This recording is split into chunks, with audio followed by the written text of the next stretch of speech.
السلام علیکم ورحمۃ اللہ وبرکاتہ۔ بسم اللہ الرحمن الرحیم۔ الحمدللہ رب العالمین والصلاة والسلام علی اشرف الانبیاء والمرسلین سیدنا محمد وعلی آلہ واصحابہ اجمعین وعاقبۃ للمتقین، اما بعد۔ رب اشرح لی صدری ویسر لی امری واحلل عقدۃ من لسانی یفقہوا قولی۔ اللہم انفعنی بما علمتنی وعلمنی ما ینفعنی وزدنا علما۔ امام نووی حدیث نمبر 30۔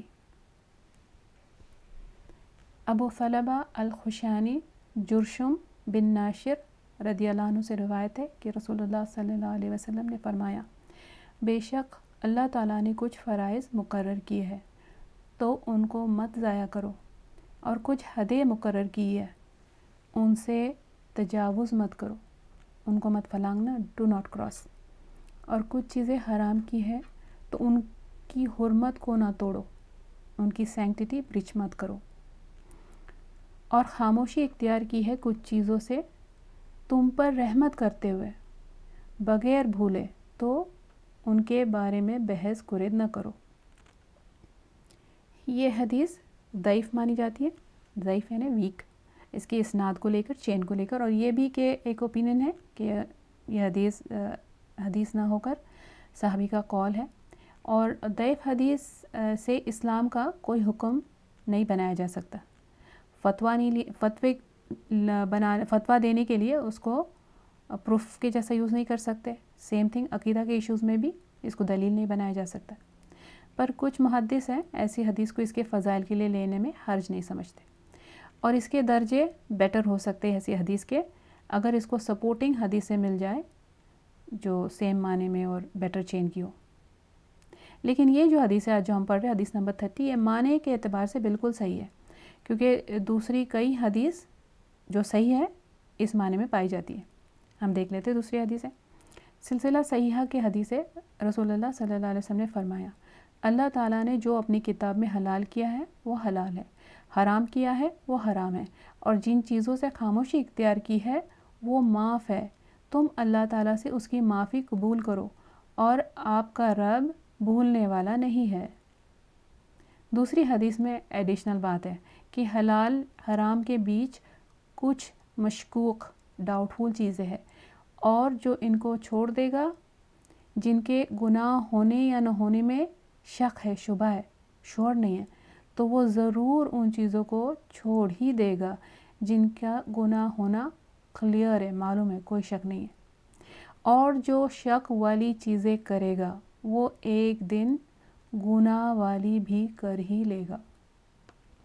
تو یہ حدیث کے 3 پارٹ ہیں۔ فرسٹ پارٹ ہم دیکھ لیتے ہیں کہ اللہ نے فرض مقرر کیا ہے، ان کو ضائع نہ کرنا، ان کو مس مت کرنا، ان کو لوز مت کرنا۔ فرض کا ڈیفینیشن میجورٹی علماء جو ہے، جمہور علماء اور حنفی جو حنفیہ ہے، حنفی علماء، ان میں تھوڑا ڈفرینس ہے۔ تو جو جمہور ہے میجورٹی، وہ فرد اور واجب دونوں کو میننگ کے اعتبار سے سیم سمجھتی ہے، لیکن حنفی فقہ میں وہ ہر بات جس کا فرض ہونے کی قطعی دلیل ہے، مطلب جس میں کوئی اسکالرز میں آپس میں ڈس ایگریمنٹ نہیں ہے، اختلاف نہیں ہے، اس کو وہ فرض کہتے ہیں، اور جس کی دلیل ظنی ہے، جہاں اسکالرز میں آپس میں اختلاف ہو، جیسے تحیۃ المسجد فرض ہے یا نہیں ہے، یا صلاۃ الجمعہ جو ہے اس میں 4 اوپینینز ہے، اس کو وہ واجب کہتے ہیں۔ اور دوسرا ڈفرنس فرض اور واجب یہ ورڈ میں حنفی کے پاس، وہ یہ کہتے ہیں کہ جو حکم قرآن سے ہے وہ فرض ہے، اور جو حکم سنت سے ملتا ہے وہ واجب ہے۔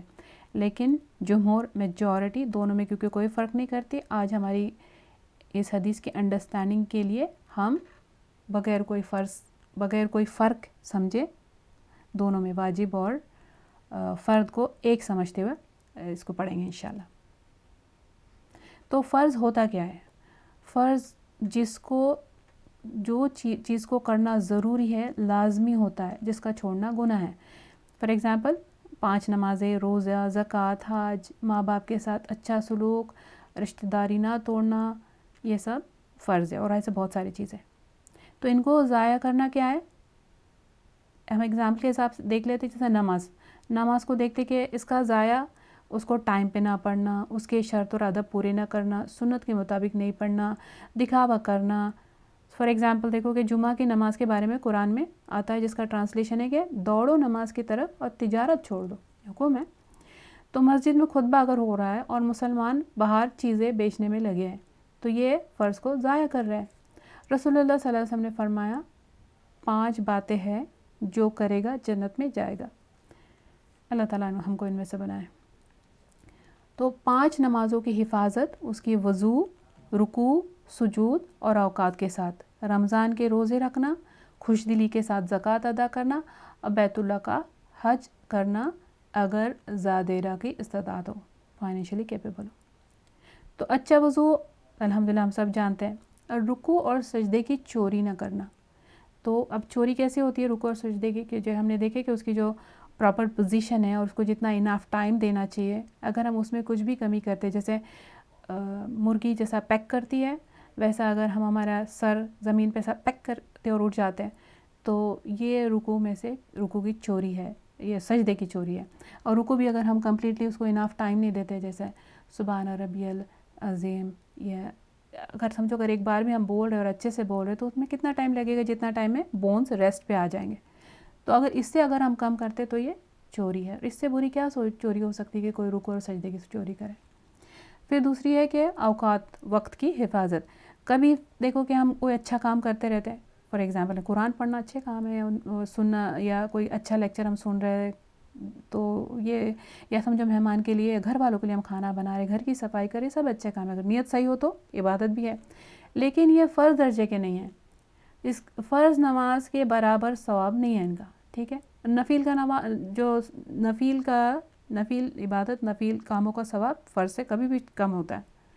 لیکن ہمارا جو نفس ہے اور جو شیطان ہے ہم کو ایسے کاموں میں لگا دیتا ہے کہ ہم نماز رک کر پڑھتے ہیں، پھر سوچتے ہیں ہم کہ جو کر رہے ہیں وہ بھی تو اچھے ہی کام ہے، لیکن جتنی نماز ہم لیٹ کر کے پڑھیں گے اتنا ثواب اس کا کم ہوتا جائے گا اگر ٹائم کے اندر بھی پڑھ رہے لیکن لیٹ ہو رہے.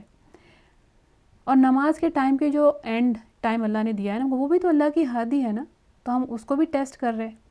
تو اگر ہم اس کے آخری ٹائم تک رک گئے، ڈھیل دیتے گئے، تو ہو سکتا ہے کہ ہم اس کا ٹائم فلانگی جائے اور نماز فوت ہو جائے، مس ہو جائے. اور خدا نہ خواستہ یہ بھی ہو سکتا ہے کہ اچانک کوئی مشکل آ جائے، ہم نے نماز کو تھوڑا ٹالا ہوا ہے اور کوئی اچانک ایسی مشکل آ جاتی کہ ہم نماز پڑھنے کا ہم کو موقع ہی نہ ملے. اور پھر آخری ٹائم میں پڑھنے کے کچھ اور بھی مشکلات ہے کہ جس کی وجہ سے نقصان ہے. دیکھیں جیسے کہ آخری ٹائم پہ نماز پڑھنے سے خشوع نہیں رہتی، گھبراہٹ میں نماز پڑھی جاتی ہے، اور پھر اس میں زیادہ چانسز ہو جاتے ہیں رکوع اور سجدے کی چوری کے. پھر رش کرنے کی وجہ سے، اور یہ بھی نا کہ جو سکون ہم کو ملنا چاہیے وہ نہیں ملتا. پھر دیکھو کہ رمضان کے روزے بھی بڑے فرض ہیں، اور اگر ہم کسی کے بھی، عورتوں کے خاص کر کے، جو بھی نماز ہمارے روزے اگر چھوٹ گئے ہیں نا، کوشش کرنی چاہیے کہ جلد سے جلد ہم ان کو پورا کر دیں. تو کیونکہ ہم نے حدیث میں بھی کیا پڑھے، جو فرض میں کمی نہیں کریں گے ان کو اللہ تعالیٰ جنت میں انٹری دیں گے. تو اور سب سے پہلے سوال بھی فرض کے بارے میں ہی ہونے والا ہے. تو نماز ہے یا رمضان کے روزے، یہ سب اگر یہ صحیح ہوا ہے تو آگے سب صحیح. اور اگر کوئی یہ فرض پورے نہیں کرتے تو ایسوں کے بارے میں قرآن میں سورہ مریم میں آتا ہے، جس کا ٹرانسلیشن ہے، دیکھو جو اپنے فرض کو سیریسلی نہیں لیتے، فرض چھوڑ دیتے، پھر ان کے بعد ان کے نالائق اولاد نسل نے ان کی جگہ لی. یعنی ماں باپ نیک تھے، لائق تھے، اولاد نالائق نکلی، جنہوں نے نماز کو ضائع کیا، اپنی خواہشات کے پیچھے لگے رہے، اور جلد ہی وہ جہنم کے گڑھے میں جا گریں گے. اعوذ باللہ. یعنی ماں باپ اپنی نیکی کی وجہ سے اولاد کو جہنم میں گرنے سے نہیں بچا سکتے، کیا صرف خود کے اعمال ہی ہے جو ہمارے لیے ہے. تو ہم نے پلسرات کے بارے میں پڑھا نا کہ یہ بالکل جو اس دن قیامت کے دن جو چیزیں ہونے والی ہے اس میں سے آخری لاسٹ جو چیز ہے اس میں سے پلسرات پر سے گزرنا ہے. اور یہ جہنم کی آگ پر بنایا ہوا برج ہے، اور اس پر سے ہر ایک کو گزرنا ہے، پتہ ہے. لیکن اس پر سے جو گزرنا ہے اس میں سے کافر نہیں گزریں گے، اس میں سے کافر تو یہاں تک پہنچیں گے نہیں. تو اس پر سے گزرنے والے وہ ہے یا تو مومن یا منافق، اس پر سے گزریں گے. اور حدیث میں آتا ہے کہ لوگ پلسرات پر سے پروانوں کی طرح جہنم میں گر رہے ہوں گے. اعوذ باللہ اللہم اتمم لنا نورنا واغفر لنا ذنوبنا. اور جو گر رہے ہوں گے جہنم میں پروانوں کی طرح یہ کافر نہیں ہوں گے. یہ تو دیکھنے میں جو لا الہ الا اللہ پڑھنے والے تھے وہ ہوں گے، اور لیکن ان کا قصور کیا تھا؟ یہ اپنے فرض ضائع کیا، انہوں نے فرض کی پابندی نہیں کی.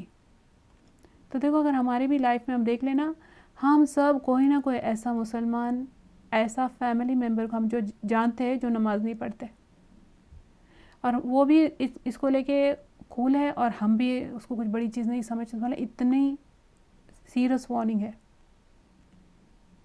تو جن لوگوں نے سورہ مریم کی اس آیت میں جن لوگوں نے نماز ضائع کی، اس کی وجہ بھی بتائی کیوں؟ کیونکہ وہ اپنے خواہشات کو فالو کرنے میں لگ گئے. تو کیا کیا ہوگا انہوں نے؟ دیکھو بہت زیادہ سوئے ہوں گے، بہت زیادہ نیند، بے ضرورت بے ٹائم سونا، بے حساب کھانا پینا، سستی، بیزار، انٹرٹینمنٹ میں، گیمز میں، T V serials, dramas, cricket matches, بس ان سب میں لگے رہے، فرض چھوڑتے رہے، جو جی چاہ بس وہی کرتے رہے، بس اپنے نمازیں ضائع کی، اس کو معمولی بات سمجھے انہوں نے. تو دیکھو کہ اب ہم کو اچھا لگے یا نہیں لگے، دنیا ہم کو چھوڑ کے جانی ہے. اللہ کے سامنے کھڑے ہونا تو پڑے گا ہی، تو وہاں سے بھاگ تو نہیں سکتے. تو بہتر ہے کہ ہم تیاری میں لگ جائیں. تو ہم کوشش کریں کہ اب اس کے بعد کسی بھی فرض کو ہم ایزی نہ لیں. اور جو نماز پڑھنے والے ہیں وہ بھی اس بات پہ خیال رکھے کہ قضا کر کے پڑھنے کو کافی نہیں سمجھے، کیونکہ ہم کو پھر گلٹ نہیں لگتی کہ ہم باقی سب تو نماز ٹھیک پڑھتے، خاص کر کے فجر کی نماز، کیونکہ وقت کی حفاظت کرنے کے ہم کو بھی جو ہم نے حدیث پڑھی وقت کی حفاظت کرنے کو کہا گیا ہے، اور قرآن میں بھی آتا ہے. اور روزوں کو دیکھو کتنے لوگ ایسے ہیں جو روزہ رکھتے ہیں دن بھر سوتے رہتے ہیں، یا دن بھر موویز پکچرز دیکھتے رہتے ہیں، افطاری کے ٹائم اٹھتے اور پھر رات بھر جاگ کر ٹائم پاس کرتے رہتے ہیں، سحری کرتے اور پھر سو جاتے ہیں. اور کتنے ہیں رات میں جاگتے رہتے ہیں، بس باتیں، دوست، سوشلائزنگ، نائٹ لائف چلی ہے. یہ رات کی شفٹ میں جو لوگ کام کرنے والے ہوتے ہیں نا، ان کو بھی بہت کیئرفل ہونا چاہیے. جیسے سیکیورٹی جابز والے ہوتے ہیں، یا کال سینٹر جابز والے، ریلوے جابز والے، ایسے کچھ ٹائپ کے جو لوگ ہوتے ہیں، یہ رات کو جاگتے ہیں اور فجر کی نماز سے کچھ ٹائم پہلے سو جاتے ہیں. سبحان اللہ، یاد رکھے پل صراط پر سے گزرنا ہے، پل صراط حق ہے، سچ ہے. قرآن میں آتا ہے جس کا ٹرانسلیشن ہے، اور پنڈلی پنڈلی کے ساتھ لپٹ جائے گی، اس دن تیرے رب ہی کے طرف روانگی ہے. سو نہ اس نے تصدیق کی نہ نماز ادا کی، اور لیکن اس نے جھٹلایا اور منہ پھیر لیا. مطلب کہ موت آ گئی اور اللہ کی طرف پلٹایا گیا، اور اس نے تیاری ہی نہیں کی، اور اس کو جب کہا گیا تو بات ہی نہیں مانی.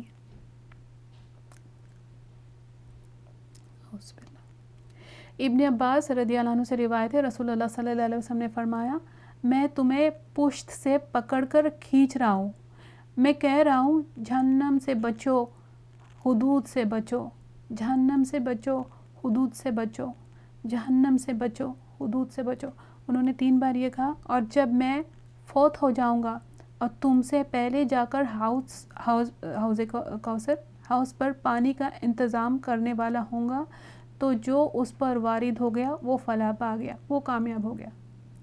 تو رسول اللہ صلی اللہ علیہ وسلم کے ہاتھ سے پانی پینے کا حقدار وہ ہوگا جو اپنے فرض ادا کریں گے، اور جس نے اللہ کی حدود نہیں توڑی، حد نہیں توڑی، باؤنڈری نہیں پھلانگی.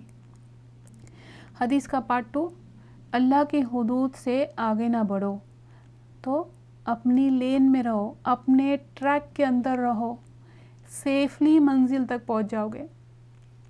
حد یعنی روک لگانا. تو جیسے زمینوں میں بھی نا کہ حد بندی کی جاتی ہے کہ تم یہاں رک جاؤ، یہ یہاں سے اب کسی اور کی زمین ہے. تو یہاں حد کا معنی یہ اسکالرز نے اس کو دیا کہ واجبات اور محرمات، جو چیز واجب کیے گئے اور جو چیز حرام کیے گئے. تو واجبات وہ حد جن کو کراس نہیں کرنا، اس کو فلانگنا نہیں، اور محرمات وہ جن کے قریب ہی نہیں جانا. اس کا اگزامپل محرمات کا جو زنا، چوری، سود، شراب، ان کے قریب بھی نہیں جانا. کچھ نے کہا کہ حدود کا یہاں مطلب جو اللہ نے شریعت میں جو سزائیں بتائی ہے نا، وہ ہے. جیسے فار ایگزامپل چور کا ہاتھ کاٹنا، اگر چوری 1/4 دینار سے زیادہ ہے تو دینار گولڈ کوائن جو ہے اس کا وہ ٹائم پہ ویٹ 4.25 گرام بنتا تھا، 4.25 گرامس. یہ حد اللہ نے بتا دی ہے. تو اب کوئی یہ کہے کہ وہ تب کی بات الگ تھی، اب جو شرعی حد لگے گی چوری پہ، ہاتھ کاٹنے پہ، وہ لیٹ سے 100 گرام ہے یا 50 گرام ہے. تو اب جو اللہ نے بتائی ہوئی حد ہے، کسی کے پاس ان کو توڑنے کی اجازت نہیں ہے، اختیار نہیں. تو یہ توڑنا، اس میں میڈل کرنا، یہ منع ہے. یہ حد توڑنا ہے، یہ بھی منع ہے. پتہ چلا کہ جو چیزوں کو حرام قرار دیا گیا ہے وہاں پہنچنے سے پہلے ہی روک لگائی گئی ہے کہ وہاں نہیں جانا. حرام کام اور کون سے ہے؟ اور کون سی چیزوں کو حرام کہا گیا قرآن میں؟ سارے بے حیائی والے کام، جیسے فواحشہ جن کو کہا جاتا ہے نا، فحش، بے شرمی والی جو تصویریں ہیں، ویڈیوز دیکھنا، پورن، ہومو سیکشوالٹی. اسکالرز نے کہا کہ تنگ یا ٹائٹ یا سی تھرو کپڑے پہننا، یا دوسروں کے سامنے کپڑے چینج کرنا بغیر کوئی آڑ کے، اور خود دوسروں کے سامنے خود کے جو چھپانے والے باڈی پارٹس ہیں وہ ایکسپوز کرنا، اور بے حیائی والی فحش باتیں کرنا، ایسی باتیں سننا. تو یہ سب حرام چیزیں ہیں. اللہ ہم کو ان سے، ہماری ان سے حفاظت فرمائے اللہ. تو جو گناہ کرتے ہوئے ایسے جیسے اپنی کشتی میں خود چھید کرنا، اور گناہ کرنے والا جو ہے یہ ایک گناہ پر نہیں رک جاتا. دیکھو کہ اگر زنا کرنے والا کیا کرتا ہے، پھر وہ جھوٹ بولے گا، اور جھوٹ بولنے والا دھوکہ بھی دیتا ہے. دھوکہ دینے والے سے لوگوں کی جان اور مال سیف نہیں رہتے، اور پھر ایک گناہ کرنے والے کا اثر پوری فیملی، پوری کمیونٹی پہ پڑتا ہے، معاشرے پہ پڑتا ہے، اور دوسروں کے لیے گناہ کرنا آسان ہو جاتا ہے. اور کبھی یہ جو گناہ کر رہے ہیں ان کے جواب میں جو دوسروں کو کبھی گناہ کرنا پڑ جاتا ہے، یا پھر وہ گناہ اپنا جسٹیفائی کر لیتے ہیں.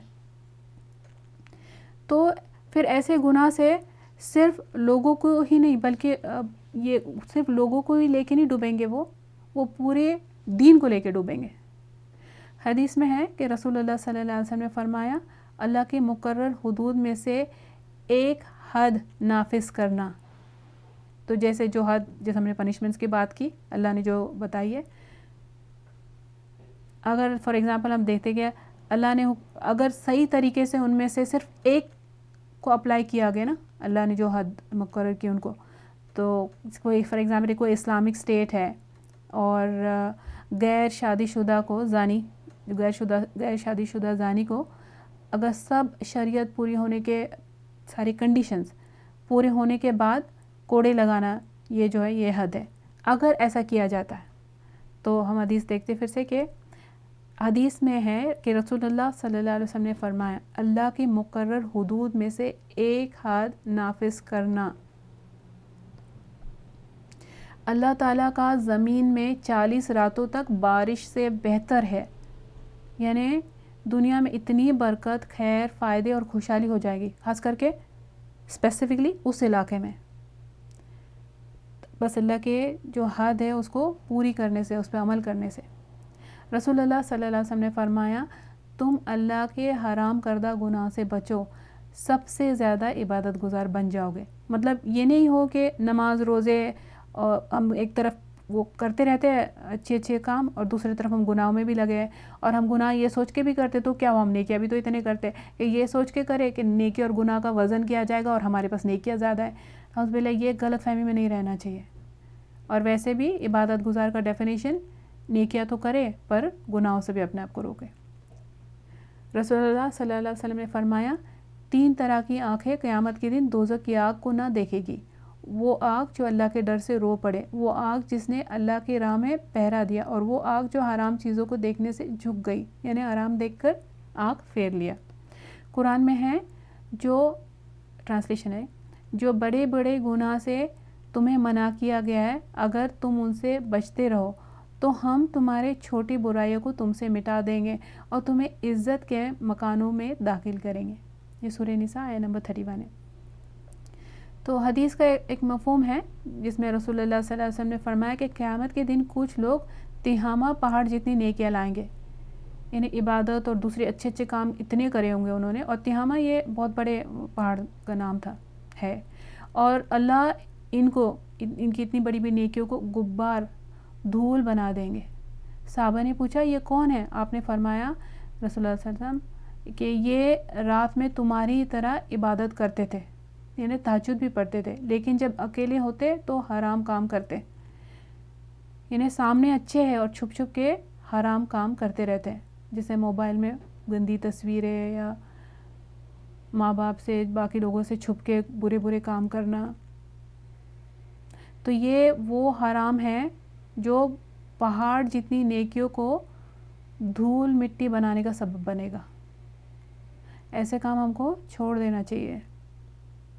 یعنی لاسٹ حدیث میں بھی ہم نے پڑھا تھا کہ گناہ وہ ہے جو تمہارے دل میں کھٹک جائے اور تم پسند نہ کرو کہ لوگوں کو پتہ چل جائے۔ تو جو بھی چیز ہم چھپا کے کرتے تو وہ سب چھوڑ دینا چاہیے، اور جو دل میں بھی کھٹکتی اور ہم کو پتہ ہے کہ اگر پتہ چلا لوگوں کو تو اس کو اچھا نہیں سمجھیں گے۔ حدیث کا تھرڈ پارٹ، اور کچھ باتوں کے بارے میں اللہ نے خاموشی اختیار کی ہے، یعنی نہ فرض نہ حلال نہ حرام ڈکلیئر کیا ان کے بارے میں۔ تو یہ بالکل بھی اس وجہ سے نہیں ہے کہ نعوذ باللہ اللہ سبحانہ تعالیٰ بھول گئے۔ قرآن میں اللہ سبحانہ تعالیٰ فرماتے ہیں تمہارا رب بھولنے والا ہے ہی نہیں۔ تو یہ چیزیں اللہ نے جان بوجھ کر چھوڑ دی ہے بندوں پہ رحم کرتے ہوئے، ان کی سہولت کے لیے۔ اگر ہر ایک بات کے بارے میں حلال حرام کا حکم ہوتا تو زندگی بہت ہی مشکل ہو جاتی۔ کچھ لوگ پھر بھی ابھی بھی، جبکہ اللہ تعالیٰ نے ہم کو الحمدللہ اتنی ایزی شریعت دی ہے ہم کو، تو کچھ لوگ جو خود ہر چیز کے بارے میں نا حلال حرام کا سوال کرتے رہتے ہیں، تو یہ اپنے لیے مشکل کر دیتے دین کو۔ وہ پوچھتے رہتے یہ فرض ہے یا سنت ہے یا حلال ہے یا حرام ہے، ایسی چیزیں۔ تو ایسی چیزوں کے پیچھے نہیں پڑنا چاہیے، ان کو کوریتے نہیں رہنا چاہیے، کیونکہ روز مرہ کی زندگی دنیا کے کاموں میں دنیا کے معاملے میں ہر چیز ہی حلال ہے، جب تک کہ اس کو روکنا منع کرنے کا کوئی پروف نہیں ہے، ایز ہے۔ رسول اللہ صلی اللہ علیہ وسلم نے فرمایا اللہ تمہارے لیے 3 باتیں پسند نہیں کرتا، بے وجہ گپ شپ، بس باتیں، پھر مال ضائع کرنا، یعنی بغیر ضرورت خریدی کرتے رہنا، اور تیسرا کثرت سوال، بہت زیادہ سوال کرتے رہنا۔ یا تو وہ حدیث تھی جس میں رسول اللہ صلی اللہ علیہ وسلم حج کے بارے میں بتا رہے تھے، تو کسی نے پوچھا کہ یہ ہر سال فرض ہے کہ کیا یہ حج ہر سال فرض ہے؟ رسول اللہ صلی اللہ علیہ وسلم خاموش رہے اور بعد میں اس کو سمجھایا کہ اننیسیسری سوال مت کیا کرو، اگر میں کہہ دیتا ہاں تو سب کے لیے ہر سال کرنا فرض ہو جاتا اور تم اس کی طاقت نہیں رکھتے۔ اور پھر دوسری جگہ فرمایا تھا کہ سب سے بڑا مجرم وہ ہے جس کے سوال کرنے کی وجہ سے پہلے جو بات فرض نہیں تھی اس کی پوچھنے کی وجہ سے فرض کر دی گئی اور سب کے لیے زندگی مشکل ہو گئی۔ تو دیکھو سبحان اللہ، ہم کو زندگی گنے چنے دن ملے ہیں، تو ان کو ہم ضائع نہیں کرنا چاہیے، ہم کو اس کا غلط چیزوں سے غلط کاموں میں لگ کے۔ تو یہ حدیث الحمدللہ اللہ سبحانہ تعالیٰ نے ہم کو پرائرٹائز کر کے دیا نا کہ پہلے کیا کرنا چاہیے، کیا چیزیں زیادہ فائدے والی ہے، نہیں تو ہم کتنے کنفیوژن میں رہتے۔ تو پتہ چلا کہ جو فرض ہے یہ سب سے زیادہ ثواب والے یہ ہے، اور ان کو نہیں کرنا ہمارے لیے دنیا اور آخرت میں مشکل پریشانی کا باعث بنے گا۔ اور دوسرا یہ بھی اللہ کا، جہاں تک اللہ کا حق کا سوال ہے تو وہاں اللہ کے لیے جو اللہ نے بتائے ہوئے فرض وہ پہلے، اور جہاں بندوں کا حق کا سوال ہے وہاں سب سے پہلے ماں باپ کا حق ایز این ایگزامپل، پھر گھر والوں کا، پھر دوستوں کا، تو یہاں بھی پرائرٹی بتا دی، پھر آسان ہو جاتے ہیں ایسی چیزیں، ایسے فیصلے کرنا آسان ہو جاتا ہے۔ تو الحمدللہ اللہ تعالی ہم کو عمل کی توفیق عطا کرے۔ اس کے ساتھ حدیث 30 ہماری کمپلیٹ ہو گئی، دعا کے ساتھ اینڈ کرتے ہیں۔ وآخر دعوانا ان الحمدللہ رب العالمین، اللہم ارنا الحق حقا وارزقنا اتباع وارنا الباطل باطلا وارزقنا اجتناب۔ اے اللہ ہمیں حق کو حق دکھا اور اس پر چلنے کی توفیق عطا فرما، اور باطل کو، جھوٹ کو باطل دکھا اور اس سے بچنے کی توفیق عطا فرما۔ ربی ادخلنی مدخلا صدق واخرجنی مخرجا صدق واجعلنی من لدنک سلطانا نصیرا۔ اے میرے رب مجھے جہاں بھی تو لے جا سچائی کے ساتھ لے جا، اور جہاں سے بھی نکال سچائی کے ساتھ نکال، اور اپنی طرف سے ایک اقتدار کو میرا مددگار بنا دے۔ یہ دعا بھی ہے اور قرآن کی آیت بھی ہے۔ ربی انزلنی منزلا مبارکا وانت خیر المنزلین، یہ بھی آیت ہے، اے میرے رب مجھے برکت والی جگہ پر اتار اور تو بہترین جگہ اتارنے والا ہے۔ آمین یا ربی۔ ربنا تقبل منا انک انت السمیع العلیم وتب علینا انک انت التواب الرحیم۔ سبحان ربک رب العزۃ عما یصفون وسلام علی المرسلین والحمد للہ رب العالمین۔ جزاکم اللہ خیرا کثیرا۔ السلام علیکم ورحمۃ اللہ وبرکاتہ۔